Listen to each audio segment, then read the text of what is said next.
할렐루야. 오늘도 참으로 복되고 귀한 주일입니다. 함께 예배할 수 있는 은혜 주신 하나님께 감사를 드립니다. 여러분, 우리 인생을 살아가다 보면 수많은 장애물을 만나게 됩니다.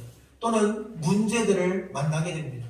그때마다 우리는 그 장애물 앞에서 때로는 좌절하기도 하고 어떤 때는 그 장애물을 과감하게 통과하기도 합니다. 중요한 것은 장애물이 있느냐 없느냐가 아니라 그 장애물을 건널 수 있느냐 아니면 그 장애물에 걸려서 넘어지느냐 하는 것이 문제가 되는 것입니다. 요셉의 인생에도 참으로 많은 장애물이 있었습니다. 어머니가 일찍 돌아가셨어요.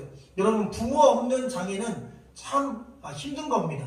특히 어머니가 여럿 있고 배다른 형제들이 있는 집안에서 나를 끝까지 지켜줄 나의 친어머니가 없는 그런 쓸쓸함을 겪는다는 것은 대단히 힘든 장애입니다.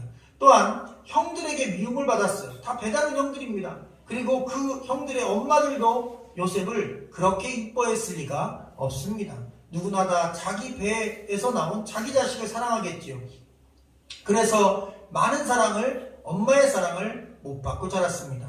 또한 신분이 변했어요. 환경도 변했어요. 좋게 변한 게 아니라 나쁘게 변했습니다. 부잣집 아들로 아버지의 사랑을 독차지하며 그나마 위로받고 살았던 요셉에게 어느 날 노예 생활을 하는 그런 어려운 환경이 찾아왔고 급기야 오늘 우리가 읽은 39장 말씀 배경에 보면 그가 모함을 받고 결국 죄수가 되어 감옥에 갇히게 되었습니다. 그뿐만 아닙니다. 그 이후에는 꿈의梦을 하고 총리가 되는 인생의 대반전도 일어납니다. 어쨌든 수많은 장애물과 역경들이 그의 인생에 계속 찾아왔습니다.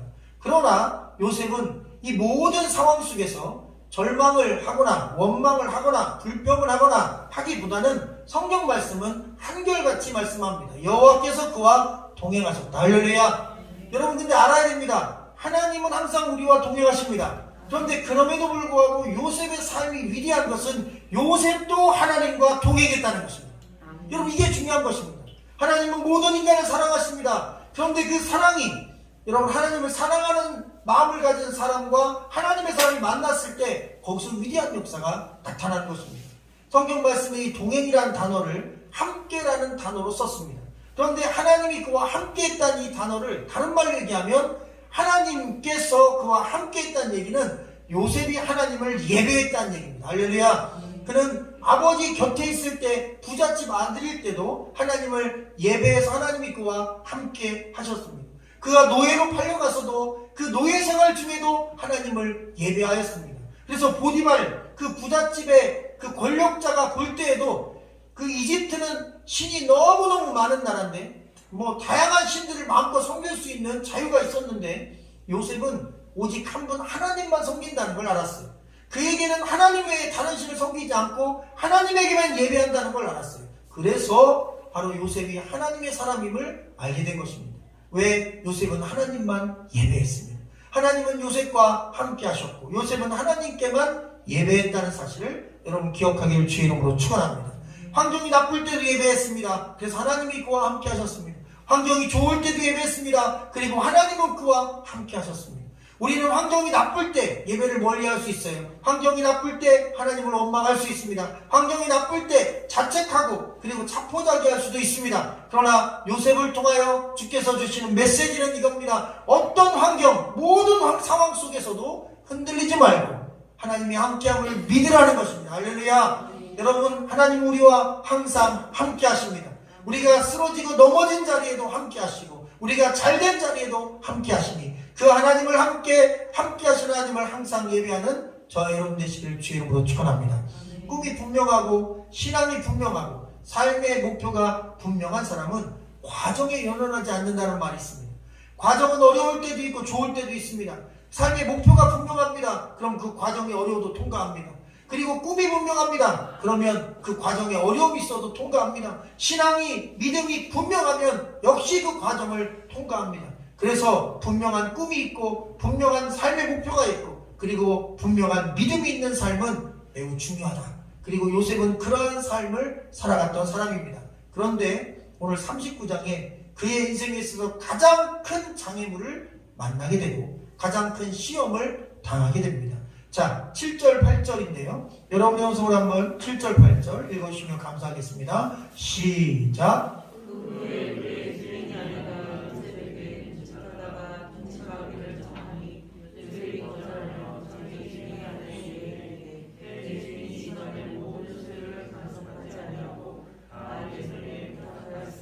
아멘. 꼭 말씀이 전환되기 전에 그 일 후에 또는 그 후에 이런 단어들이 있어요.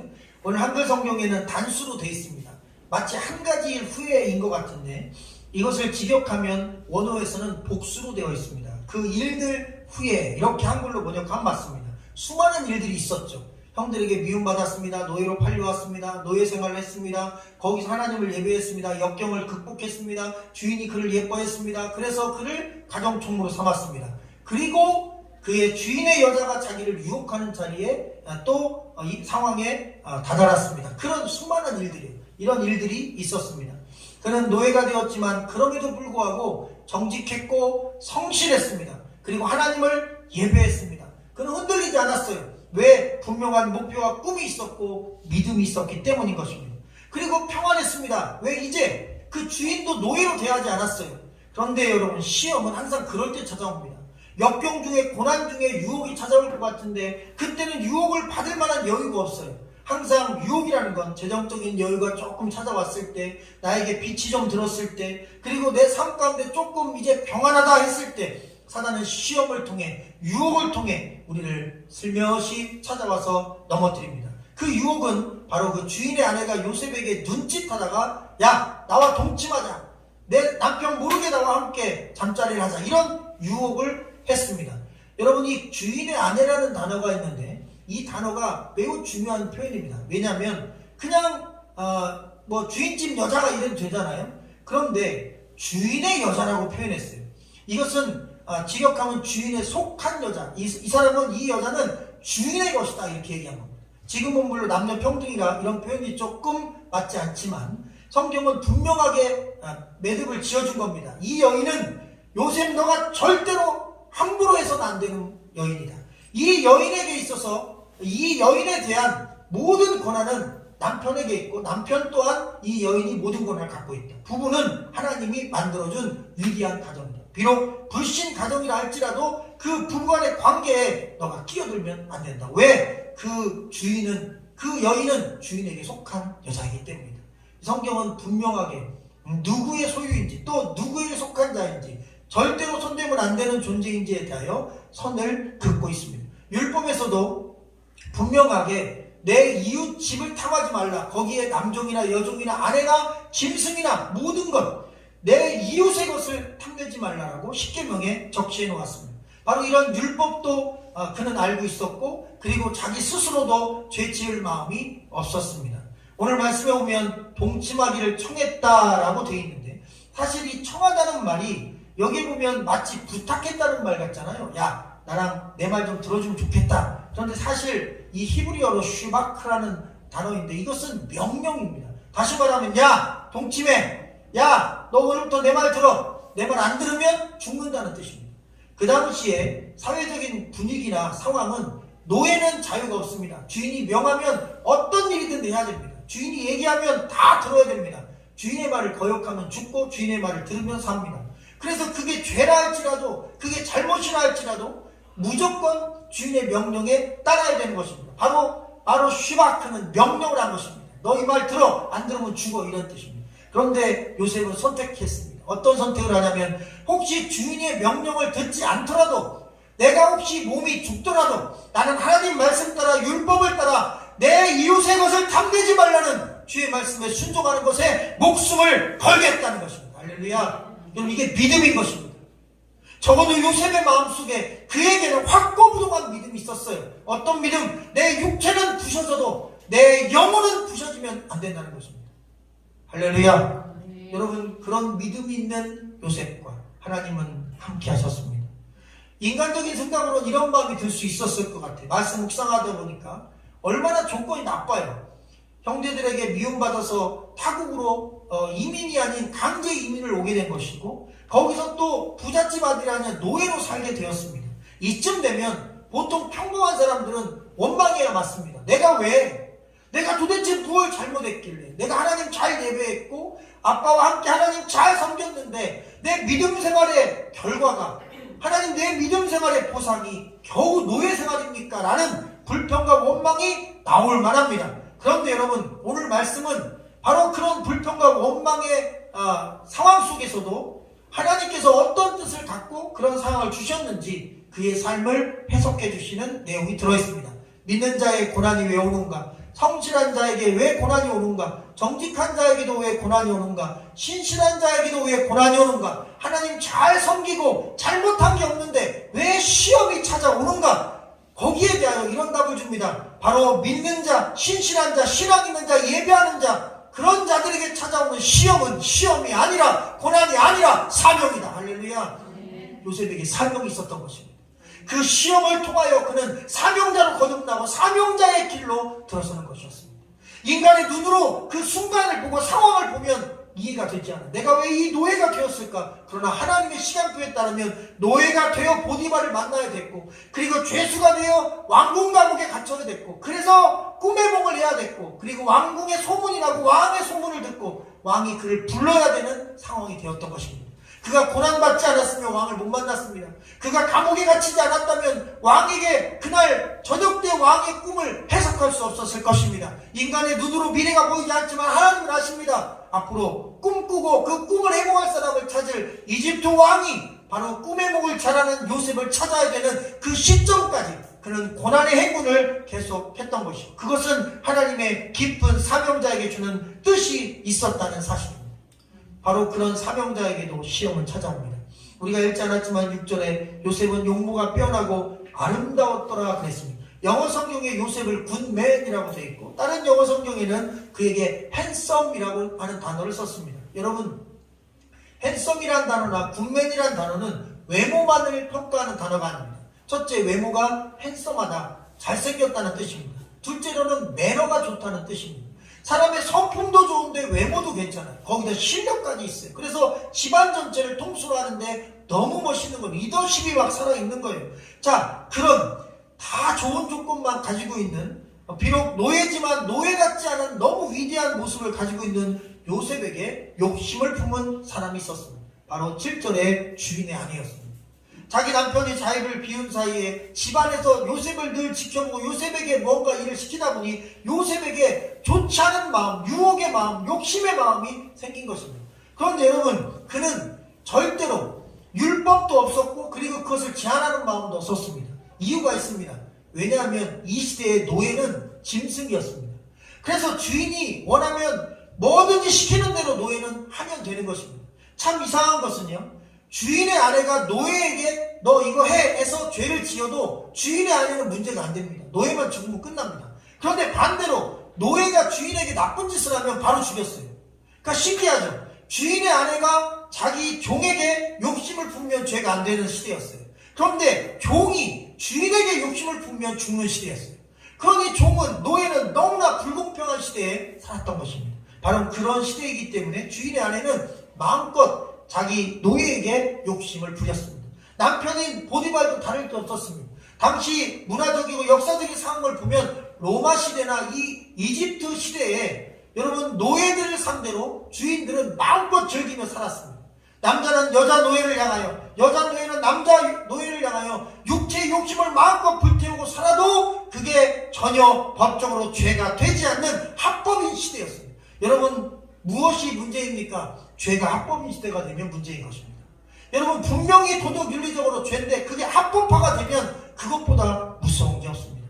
여러분, 태국에서 대마가 합법화가 되었습니다. 언론에서 많이 나왔는데 이 대마가 마치 이렇게 낙엽잎처럼 생겼는데요, 이 대마 그림이 그려져 있는, 입이 그려져 있는 모든 상품 음료에는 그 대마초가 갈아서 들어가 있는 것입니다. 근데 만약 우리가 태국 여행을 갔다가 모르고 그 음료를 마시고 한국에 오면, 그러면 이게 마약 성분이 검출돼서 그거는 모르고 먹었어도 무조건 징역 간답니다. 그래서 태국을 여행할 때는 반드시 그 대마 그림이 있는 어떤 물건도, 어떤 음료도, 그리고 어떤 음료수도, 그리고 과일도 먹으면 안 된다는 것입니다. 자, 그런데 태국은 가난을 극복하기 위해 대마를 합법화시켰습니다. 대마를 마음껏 키우고 마음껏 팔자는 것입니다. 세계에서 여행 온 사람들에게 대마를 공급해서 그들이 대마에 중독되게 만들고, 그리고 태국산 질 좋은 대마를 마음껏 갖다 사 먹도록, 그래서 외화벌이를 하자는 합법적인 방법으로 나라가 법을 추진했습니다. 그러나 마약은 분명하게 전 인류적으로 가장 나쁜 약재고 그것은 불법이 되어야 합니다. 대한민국도 마찬가지입니다. 대한민국도 죽어가고 있습니다. 클럽 문화에 빠져서 많은 젊은이들이 아픔을, 죽음을 향해 달려가고 있습니다. 또한 그 클럽 문화를 통하여 마약이 엄청나게 확산되고 있어서 우리나라도 마약의 안전지역이 아닙니다. 또한 동남아에서 즐겼던 마사지를 한국에서 즐기자 해서 한국은 이미 마사지 공화국이 되었습니다. 남성 전용 마사지는 100% 퇴폐 영업소입니다. 그러나 건전 마사지사도 90% 이상 퇴폐적인 일이 진행되고 있기 때문에 마사지에 빠진 모든 남성들은 여러분 죄악을 향해 달려가는 것입니다. 기독교인도 예외는 없습니다. 또한 동성애가 합법화를 향해 달려가고 있습니다. 또한 2015년에 간통죄가 폐지되어 이제 부부관계를 갖고 있지만 간통죄를 지었는데 그게 죄가 아닌 것입니다. 그리고 처벌받지 않습니다.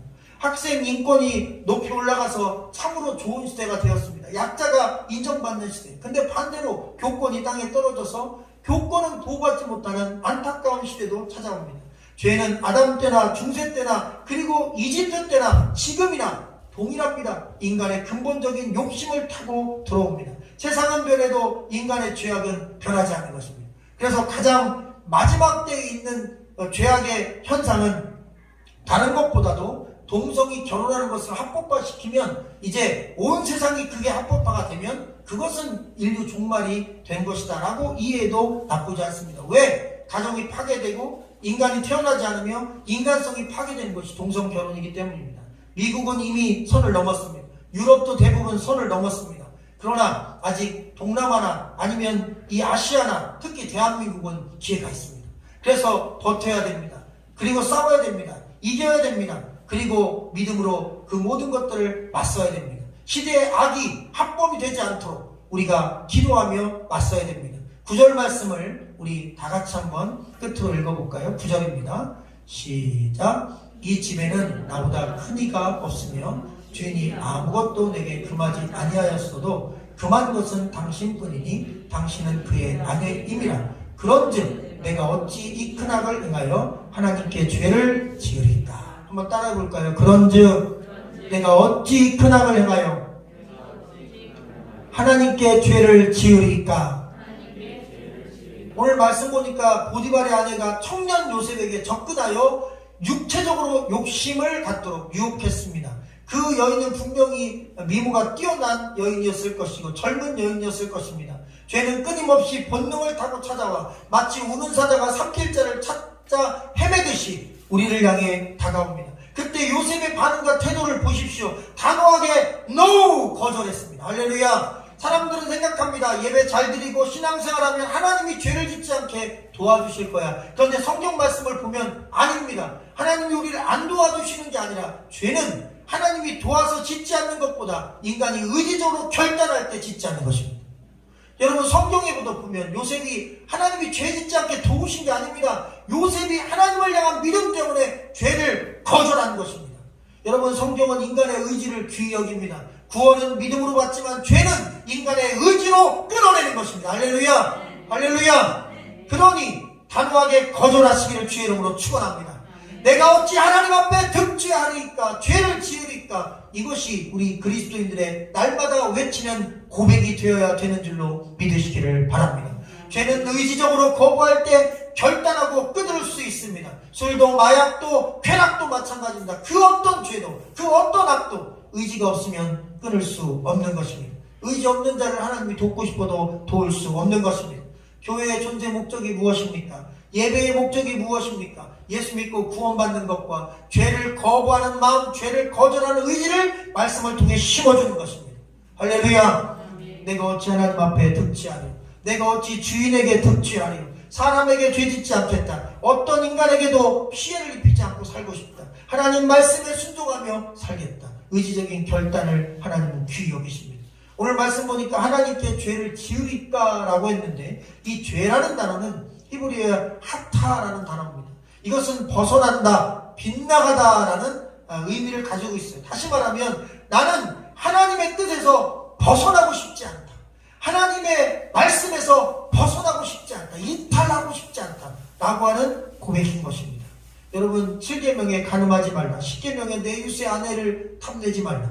적어도 요셉의 심령 속에는 율법의 말씀이 확고하게 자리를 잡고 있었습니다. 그리고 그는 결심했습니다. 나는 모든 상황 속에서 다른 어떤 누구에게도 해를 끼치는 삶을 살지 않겠다. 그게 내 믿음의 고백이다. 또한 하나님 말씀에 순종하며 날마다 살기로 결심합니다. 여러분 10절 말씀에 보면 여인이 날마다 에브리데이 날마다 매 순간마다 요셉에게 요구했다고 했습니다.